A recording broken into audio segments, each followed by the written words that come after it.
Cara, hoje difícil falar, acho que são tantos erros que a gente vai tentar desvendar um pouco.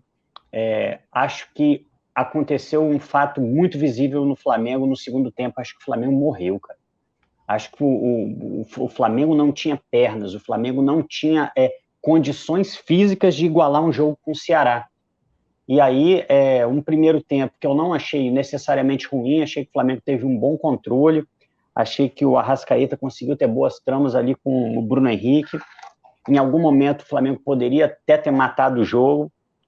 Houve um lance que, para mim, foi pênalti, o VAR optou por não chamar, mas a verdade é que àquela altura, no segundo tempo, o Flamengo se defendia como podia, estava realmente tomando um abafa ali do Ceará, ainda que o Flamengo tenha conseguido em algum momento se segurar, a falha foi determinante, mas não só no segundo gol, né, Marcão? No primeiro também parece que tem uma situação de falta de concentração, talvez falta de foco, né? O Flamengo não se preparou para uma falta ser batido rápido, ou não tentou bloquear uma batida rápida, acabou sendo surpreendido pelo Mendonça, que você até destacava a característica dele de velocidade. O Ceará tem alguns jogadores rápidos, insinuantes, o Flamengo teve dificuldade para combater, mas eu acho que a tônica do jogo de hoje, se eu tivesse que dizer por onde passou a nossa derrota, em primeiro lugar eu diria o seguinte, Marcão, nosso time não teve condição de jogar 90 minutos. Nosso time jogou acho que 60 minutos. Os 30 minutos finais era um time se arrastando em campo.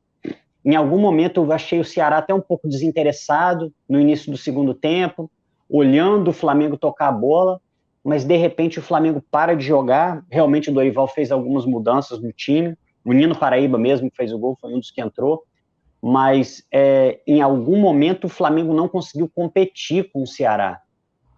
Parecia um time de garotos contra um time de profissionais. O Flamengo foi totalmente subjugado na questão física, e aí foi no coração, foi tentar se segurar como podia, o Mateuzinho ainda tirou uma bola quase em cima da linha, mas aí o Flamengo acabou sendo punido numa falha do Hugo.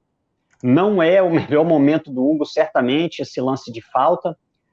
O Hugo ele fica muito inseguro, e aí a bola acabou encobrindo, mas encobrindo numa situação que ele ofereceu para o jogador. Apesar do mérito da boa batida, ele acabou oferecendo.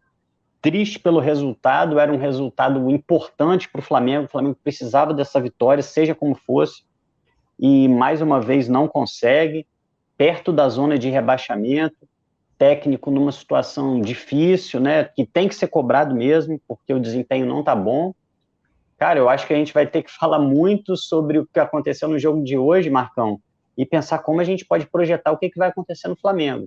Que evolução a gente pode ver, apesar de eu achar que na primeira etapa o Flamengo apresentou algumas coisas boas, Marcão. Eu acho. O primeiro tempo até falei na Dali. Falei, tô gostando do primeiro tempo. Acho que a gente conseguia sair em velocidade, conseguia ter uma trama de ataque boa, né? Apesar de defensivamente eu ainda achar que a gente ainda tem alguns problemas, mas a gente estava sofrendo mais com o Mendonça, né? Pelo lado direito, né? Que foi onde saiu o gol. O Isla faz a falta, dá um calcanhar para o cara bater a falta, né? E o Everton Ribeiro simplesmente fica parado, alheio, a bola é lançada rápida, pega a defesa de surpresa e acaba saindo o gol pelo lado direito da nossa defesa.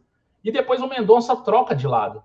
E aí ele complica muito o jogo do Ayrton Lucas, que para mim foi muito mal. Para mim, o Ayrton Lucas, até essa falha grotesca do Hugo aí, para mim o Ayrton Lucas era o pior em campo. E aí o Paulo Souza mudou, e aí eu acho que ele muda errado, né? Ele coloca o Mateuzinho pela esquerda. Parece que não confiando no Marcos Paulo, né? E aí, depois de uma alteração do Ceará, ele coloca, assim, o Marcos Paulo para fazer a esquerda, que eu acho que fez um bom jogo, tá? Eu acho que cumpriu ali a função dele, tranquilo. Não sei por que a falta de confiança no Marcos Paulo. Tem muito jogador pior que joga sempre, né? Tem muito jogador muito pior do que o Marcos Paulo e que vem jogando sempre. Essa derrota passa, claro, por dentro do campo, né? Questões táticas ainda problemáticas. Eu vi um primeiro tempo melhor do Flamengo e eu vi um segundo tempo onde a gente, depois dos 20 minutos, a gente decai muito fisicamente. Até na Dália eu falei assim, tá na hora da gente mudar. A gente botar gás novo no meio campo, Nem que fosse para a gente perder em qualidade, porque eu acho que o banco de reserva do Flamengo é muito pobre tecnicamente, se comparado com quem está jogando, né? Principalmente no quarteto ofensivo. Mas estava na hora de mudar. Não entendi a substituição do Andrés, sinceramente não entendi. Né? Ele fecha ali, né? Ele tenta fechar com 3 zagueiros, com 3 volantes, né? Fica com o João Gomes, o Arão e o Andrés. Só que daqui a pouco você vê o Andrés lá na frente, né? Fazendo as funções como um jogador de ataque. Então, se fosse para fazer essas funções, eu teria colocado o Vitor Hugo, sei lá, eu teria colocado o Pedro, né? E recuado o Gabriel para fazer ali a função do Everton Ribeiro, alguma coisa nesse sentido. O Paulo Souza não fez. Mas eu acho que isso passa muito por fora do gramado. Eu acho que a gente precisa conversar sério no que está acontecendo no Flamengo. Você vê o presidente falando que o departamento médico do Flamengo é o supra-sumo, sabe? Não, tá ótimo, né? Apoio ao departamento médico, que faz um bom trabalho, um trabalho sério e tal. Cara, tudo bem, pode até fazer ali, tentar fazer. Mas esse time não tem físico para jogar 90 minutos na intensidade do Brasil, que é uma intensidade mais baixa do que a gente já jogou, inclusive. Né? Esse time do Flamengo já foi muito mais intenso, mais ou menos com essas peças que tem aí. Então, assim, eu acho que tá faltando cobrança. Coisa que o Landim falou que nunca mais ia faltar e tal. Acho que tá faltando. Acho que eles se cercam de maus profissionais. Não estou falando nem só do Tanuri, tá? Estou falando do staff ali, né? Da fisiologia, de tudo isso. E a gente tem que começar a falar também da comissão técnica do Paulo Souza. Porque tem preparador na comissão dele, tem fisiologista na comissão dele, não tem? Eu acho que tem, né? O preparador de goleiro é da comissão dele, né? Que entra aí, falou um monte e tal, não sei o quê, o cara meio bonachão e tal. Tem que ser cobrado também. Não dá. Antes da contusão do Rodrigo Caio, o Arrascaeta pede substituição, não sei se vocês viram. Ele levanta a mão e faz assim, ó. Só que ele não poderia mais sair. O Paulo Souza já tinha usado as três janelas de substituição com 4 jogadores. Então ele não poderia mais mexer. Né? Então, assim, o Arrascaeta pede para sair, não consegue sair. Aí entra também outra questão que esse time não tem e que todo mundo bate em cima e eles, com todo o ego, com toda a prepotência, falam, não, a gente não precisa, quando precisar a gente vê. Que é a questão psicológica. Esse time tá mal psicologicamente. Cara, o Rodrigo Caio não precisava fazer a falta na lateral da área. Era ele cercar o cara. Ele chegou levantando o cara, se machucou de novo. A contusão dele é grave, tá? A contusão dele é para ele ficar mais 3, 4 meses fora, no mínimo. No mínimo. E isso sem contar a ruindade do nosso departamento médico. Vamos falar as claras logo, né?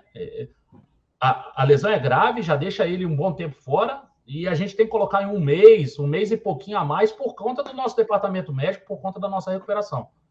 Então, ele não precisava fazer isso. Ele não precisava fazer a falta.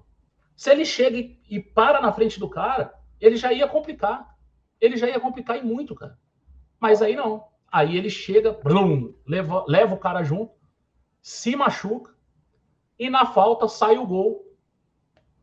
Na boa, o Hugo é promissor. O Hugo é, nossa, olha, é o futuro. Mas não dá para jogar, irmão. Não dá para jogar com o Hugo. Infelizmente, não dá para jogar com o Hugo. E aí a gente vai voltar no departamento médico. O Santos, que, porra, raríssimas lesões na carreira.